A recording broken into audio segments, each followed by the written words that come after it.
fustigeant la résolution 1929 du Conseil de sécurité de l'ONU, adoptée sans consensus et sous pression de certains gouvernements occidentaux contre les programmes nucléaires iraniens. L'orateur de la prière du vendredi de Téhéran, l'ayatollah Seyyed Ahmad Khatami, a déclaré que la nation iranienne avait démontré au cours de ces 31 dernières années qu'elle resterait ferme sur ses positions.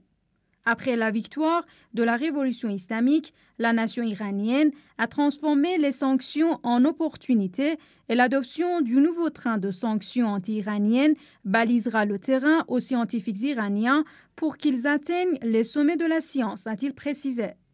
Faisant allusion à l'échec de Washington de faire associer tous les membres du Conseil de sécurité de l'ONU à adopter la résolution anti-iranienne, le prédicateur de la prière du vendredi de Téhéran a ajouté « Les États-Unis, qui avaient sollicité la Turquie et le Brésil en leur suppliant d'œuvrer pour la résolution du nucléaire iranien et l'échange de combustible, ont voté pour une nouvelle résolution à l'encontre de l'Iran, ignorant leurs propres demandes. »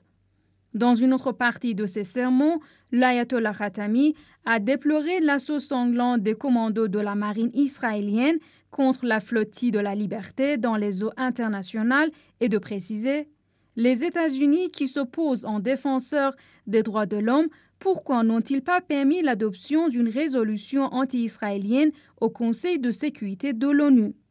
L'orateur de la prière du vendredi de Téhéran a souligné que la décision onusienne d'avoir approuvé une résolution anti-iranienne avait montré que le monde devait songer à une organisation des Nations Unies indépendante, car cela fait des années que l'actuelle ONU se scandalise.